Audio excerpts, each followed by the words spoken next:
Սելարայանը չընտրյալ է, Իսպանիա-Ֆրանսիա գոլային պատերազմ էր, Պորտուգալիան եզրափակում է Մոդրիչը դառնում է փրկիչ, Մբապեն միայնակ չէր։ Մինչ ֆուտբոլային աշխարհը փորձում է հասկանալ, թե ինչպես ուզբեկները հասան աշխարհի առաջնության եզրափակիչ փուլ, ես գիտեմ եւ հասկացել եմ, թե ինչ պետք է անեք, որ օգնեք մեզ։ Ողջույն, պետք է ընդհանրապես բաժանորդագրվել, լայքել ու զանգակել, որ մեր կապը ավելի ուժեղանա։ Հայաստանի հավաքականը հավաք է անցկացնում Կոսովոյի եւ Չեռնոգորիայի դեմ ընկերական հանդիպումներից առաջ։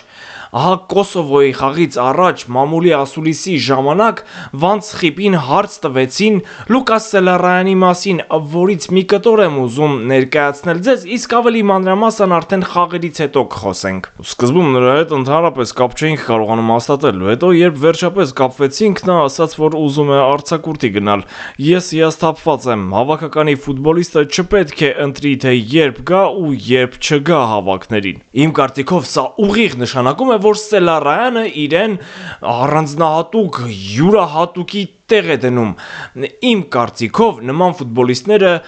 հավաքականում տեղ պետք է չունենան, որքան էլ ուզում է լավը լինեն։ Վերջ։ Ազգերի լիգայի կիսաեզրափակիչ Գերմանիա Պորտուգալիա խաղի հերոսը դարձավ Ռոնալդուն, որովհետև խփեց հաղթական գոլը, բայց բացի նա ուրիշ հերոս էլ կար։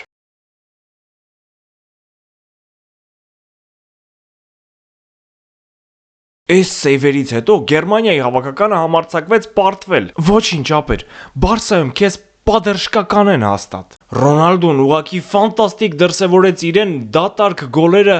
գրավելով։ Նա ամբողջ խաղի ընթացքում փնտրեց այդ պահը եւ իր խաղընկերները գտան եւ ստեղծեցին այն 6-րդ երիտասարդությունը ապրող Ռոնիի համար։ Այս թողարկմանը մեկ այլ ծերուկ էլ ունենք, որի մասին կխոսենք վերջում ֆանտաստիկ լուրի տեսքով։ Սպոյլեր, նա ֆուտբոլիստ չի։ Եթե գուշակում եք ով է, հենց հիմա մի հատ պաուզա արեք, գրեք, նորից շարունակեք։ Բայց խաղի իրական փոքր, բայց մեծ հերոսը Կոնսենսաուն էր, որը հենց հավասարեցրեց հաշիվը։ Եկեք վայելենք այդ չքնաղ գոլը։ Չնայած այս գոլի իհարկե Ռոնալդուն էր բոլոր տեղերում առաջին էջերում, նրա մարմինը շատ բարձր գնահատեց Գերմանիայի գլխավոր մարզիչ Յուլիան Նագելսմանը, որի բեղերն էլ իր հերթին ավելի շատ էին քննարկում, քան Ֆյուլկրուգի ատամնաշարը։ 40 տարեկանում Ռոնալդուն ֆանտաստիկ մարմին ունի, նա շատ է աշխատում դրա վրա։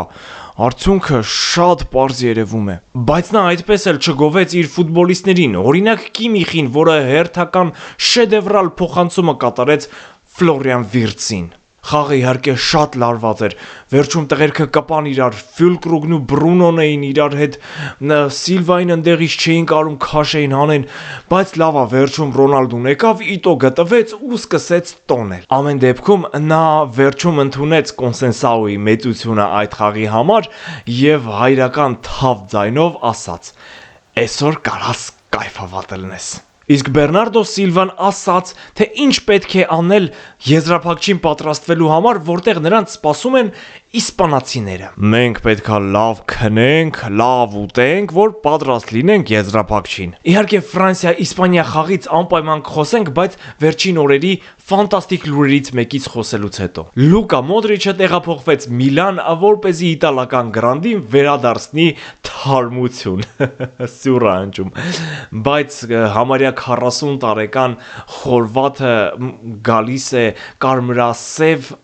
զեբրերին հովազի համբավը վերադարձնելու։ Կստացվի թե չէ, սպասում եմ ձեր կարծիքներին։ Օրինակ իմ կարծիքով մեկ մրցաշրջան Մոդրիչը կարող է խաղալ շատ լավ, հաշվի առնելով Իտալիայում ոչ այնքան բարձր արագությունները, բացի դա Միլանը եվրագավաթներում չի խաղալու, այնպես որ գրաֆիկը բավականին թեթև կլինի եւ բիձուկը կարդարացնի իրեն։ Ազգերի լիգայի մյուս կիսաեզրափակչից առաջ իսպանացիները գնացել էին կինո նայելու Paris Saint-Germain-ի արկածները Չեմպիոնների լիգայում կամ ինչպես զսպել կատաղած Դեմբելեին վերնագրով։ Բոլորը հոժարաբար ծափահարեցին, ճիշտ է Մբապեի մոտ մի քիչ կեղծավորություն կար, բայց կար մեկը, որի դեմքի արտահայտությունը նման էր նրան, որ հենց նոր իր շատ ցանկացած խաղալիքը դեմից տարած երեխայի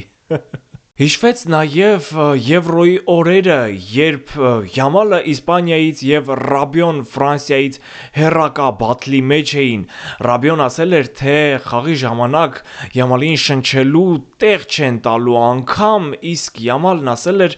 խոսելու փոխարեն պետք է գործել։ Ու այդ խաղում այնպես գործեց, կարծում եմ հիշում եք գոլը։ Մի քանի օր առաջ էլ այդ 17 տարեկան երեխան ասել էր, որ այդպիսի արտահայտությունները իրեն ավելի են մոտիվացնում, կարելի ասել գրգռում են։ Դե ինչ, աշխատող տարբերակ կա։ Այս խաղում էլ աշխատեց, որովհետև հենց նա 11 մետրանոց վաստակեց, հենց Ռաբիոյի հետ պայքարում, հենց ինքն էլ իրացրեց, հետո էլի գոլ խփեց, մի խոսքով մի մասներ այդ գոլային հրավառության։ Առաջին կեսում երկուսն էր խփել Իսպանիան, շատ լավ խաղաց Օյարսաբալը, որը 2 գոլային փոխանցում կատարեց Նիկո Վիլյամսին եւ Միկել Մերինոին։ Արդարության համար պետք է նշել, որ առաջին կեսում Ֆրանսիան ուներ պահեր, բայց լավագույնն էր Ունայ Սիմոնը, որը մի քանի վտանգավոր հարված հետ մղեց։ Կիլիան Մբապեն միակն էր, որ փորձում էր ինչ-որ շոշափելի բան ստեղծել, ու ստեղծեց, վաստակեց 11 մետրանոց, հստակ իրացրեց։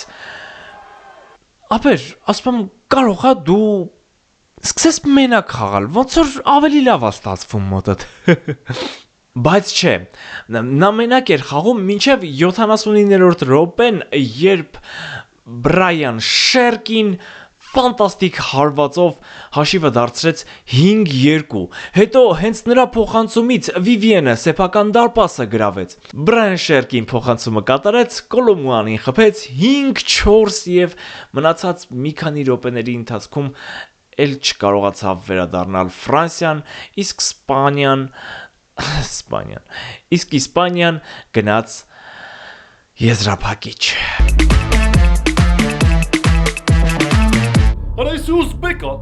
Այս մեմը էլ արդիական չի, որովհետև ուզբեկները մասնակցելու են Մունդիալ 2026-ին Ամերիկայում։ Սա պատահականություն չի, սա հետևողական ու համբերատար աշխատանքի արդյունք է։ Պատկերացնում եք,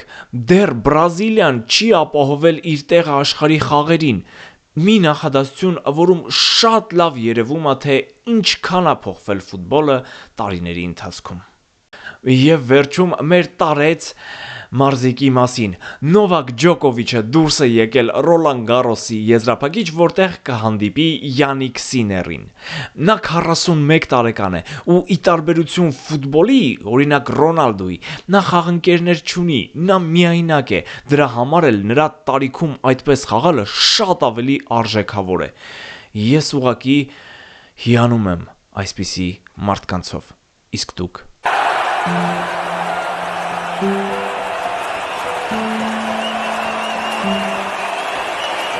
Դե ինչ, այսքանն էր այսօրվա համար, գուցե մի քիչ